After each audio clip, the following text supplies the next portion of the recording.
Bonsoir mes amis, est-ce que vous vous êtes déjà demandé pourquoi certaines personnes préfèrent passer du temps seules? Est-ce par choix ou par nécessité? Est-ce une manière de se protéger, de fuir quelque chose, ou bien une véritable source de bonheur et d'épanouissement? Si je pose ces questions, c'est parce que je me sens concerné par le sujet. Je suis moi-même un homme solitaire, et je l'ai toujours été, mais pour des raisons qui ont évolué au fil du temps. Dans cette vidéo, nous allons explorer les multiples visages de la solitude. Est-elle une force, un refuge ou parfois une fuite émotionnelle? Nous verrons aussi que pour certains, la solitude n'est pas une souffrance, mais un choix conscient qui contribue à leur équilibre intérieur. Dans le passé, ma solitude était une fuite.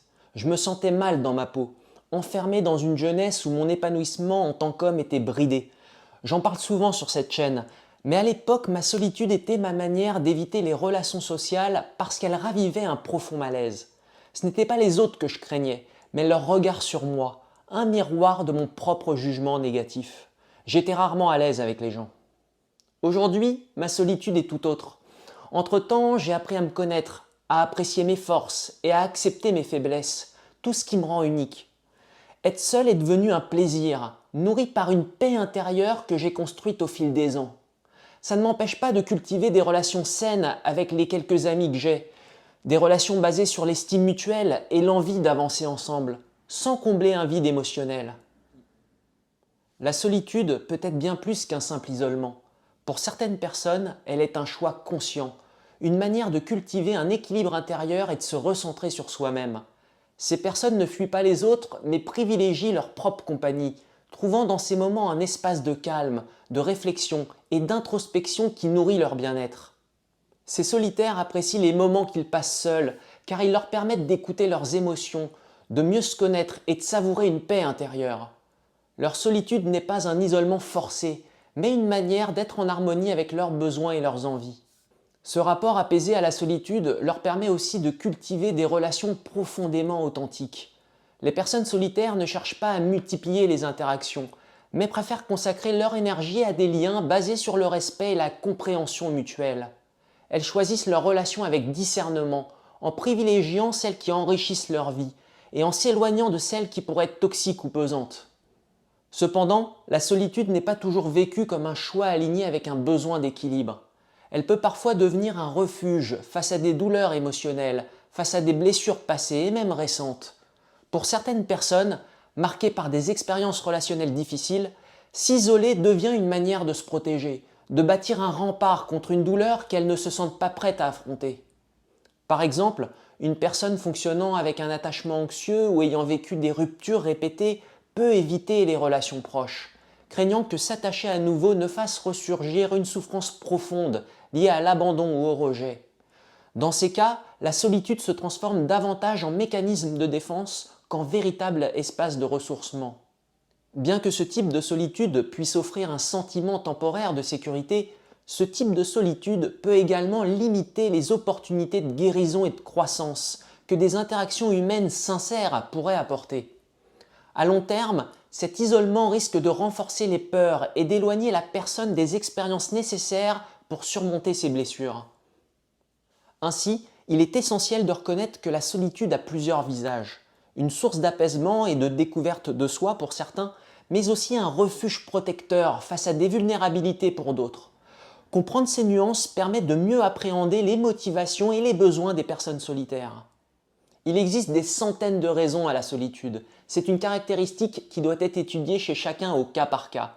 Mais ce soir, je vais aborder deux grandes raisons pour lesquelles une personne peut devenir solitaire, par choix conscient ou par besoin de protection.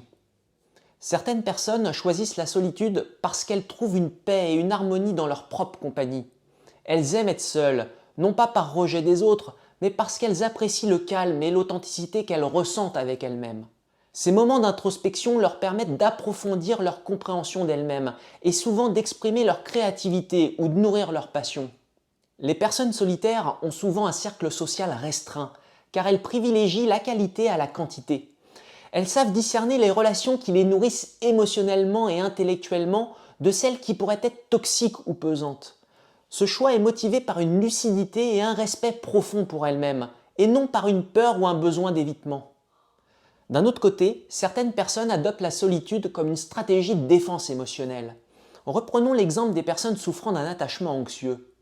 Ces individus, souvent marqués par des expériences relationnelles douloureuses, choisissent de s'éloigner des autres pour éviter les risques d'abandon et de rejet. En se coupant des liens émotionnels, elles cherchent avant tout à se protéger. Cette solitude, bien qu'apaisante à court terme, peut les priver des opportunités de guérison et des bienfaits que les relations authentiques pourraient leur apporter. Cependant, pour certaines personnes, cette phase d'isolement peut aussi représenter une étape transitoire, nécessaire pour penser leurs blessures avant de réapprendre à faire confiance. La solitude peut être une force quand elle est choisie consciemment et vécue avec sérénité. Elle offre l'opportunité d'approfondir la connaissance de soi et de cultiver ses passions.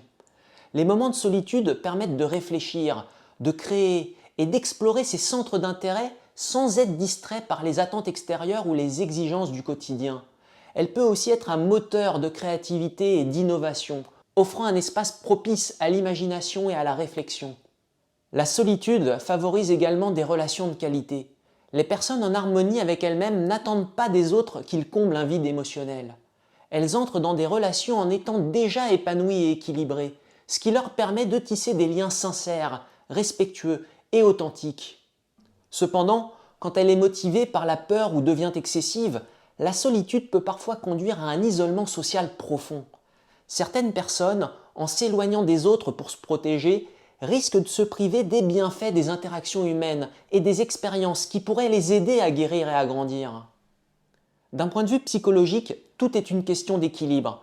Une solitude choisie peut être source d'épanouissement, mais une solitude défensive, si elle dure, peut limiter l'accès aux richesses que les relations humaines ont à offrir. Pour interagir avec une personne solitaire, il est crucial de respecter son besoin d'espace et de moments pour elle-même. Ce n'est pas un rejet des autres, mais une manière de préserver son équilibre et de se ressourcer.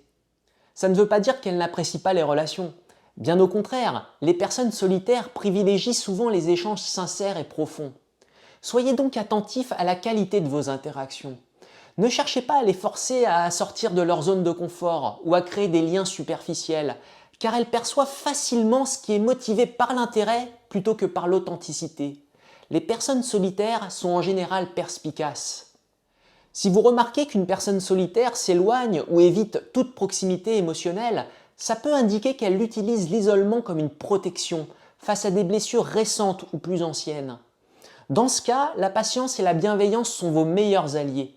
Montrez-lui, par des gestes simples et des paroles rassurantes, qu'elle peut se sentir en sécurité dans une relation, sans craindre le rejet ou la souffrance. Respectez toujours son rythme, car la confiance se construit avec le temps. En guise de conclusion, nous pouvons dire que la personnalité solitaire est riche et nuancée.